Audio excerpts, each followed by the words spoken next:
તો બનાસકાંઠાથી મહત્વપૂર્ણ સમાચાર સામે આવી રહ્યા છે, જ્યાં બનાસકાંઠાના બાબરમાંથી એસએમસીએ ઝડપ્યું જુગારધામ। બનાસકાંઠાના બાબરમાંથી એસએમસીએ ઝડપ્યું જુગારધામ, જ્યાં સ્થાનિક બાબર પોલીસ કુંભકર્ણની નિંદ્રામાં જોવા મળી। ત્યારે એસએમસીની ટીમે 14 જુગારીઓને ઝડપી પાડ્યા, જ્યારે 9 જુગારીઓ ભાગવામાં સફળ રહ્યા।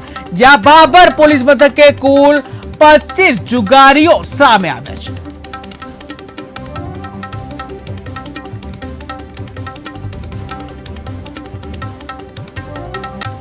તો મહત્વપૂર્ણ સમાચાર સામે આવી રહ્યા છે, જ્યાં બનાસકાંઠાથી કે જ્યાં એસએમસી ની ટીમ દ્વારા દરોડા પાડવામાં આવ્યા છે। જે એસએમસી ની ટીમ દ્વારા દરોડા પાડી જે જુગારીઓને ઝડપી પાડવામાં આવે છે, કે જ્યાં જે બનાસકાંઠાના બાબરમાંથી એસએમસીએ દરોડા પાડ્યા હતા અને જ્યાં જુગારધામ ઝડપી પાડ્યું છે, ત્યારે સ્થાનિક બાબર પોલીસ જાણે કુંભકર્ણની નિંદ્રામાં હોય તેવું જોવા મળ્યું, કે જ્યાં જે બાબર પોલીસને હદમાંથી એસએમસીએ દરોડા પાડી 14 જુગારીઓને ઝડપી પાડ્યા છે। 9 લોકો ફરાર છે, ત્યારે કુલ 25 જુગારીઓ સામે ફરિયાદ નોંધવામાં આવી છે, કે જ્યાં ટીવી સ્ક્રીનમાં આ જુગારીઓ જોવા મળી રહ્યા છે, કે જ્યાં 14 જુગારીઓ પકડાઈ ગયા છે, જ્યારે 9 જુગારીઓ ભાગવામાં સફળ રહ્યા છે।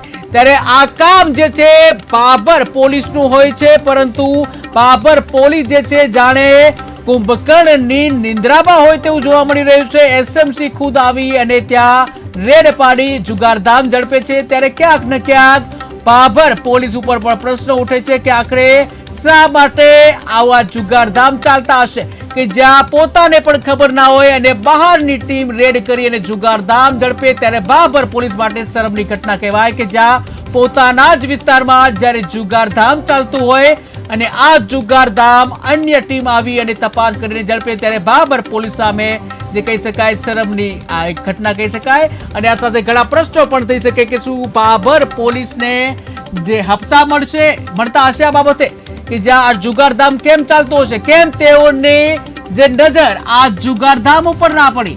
આખરે કેટલા દિવસથી જુગારધામ ચાલતું હતું, આખરે બાબર પોલીસ દ્વારા કેમ કાર્યવાહી કરવામાં નથી આવતી, શા માટે બાબરની પોલીસને આંખે ન દેખાયું આ જુગારધામ। ત્યારે હાલ તો એસએમસીએ આ જુગારધામ ઝડપ્યું છે, જ્યાં બાબર પોલીસ જે છે કુંભકર્ણની નિંદ્રામાં હોય તેવું જોવા મળ્યું। ત્યારે 14 જુગારીઓને ઝડપી પાડવામાં આવ્યા, 9 જે છે ફરાર થઈ ગયા છે। ત્યારે બાબર પોલીસ મથકે કુલ 25 જુગારીઓ છે, જે 14 પકડાઈ ગયા છે, 9 ફરાર છે, એમ કુલ 25 જુગારીઓ સામે ફરિયાદ નોંધવામાં આવી છે।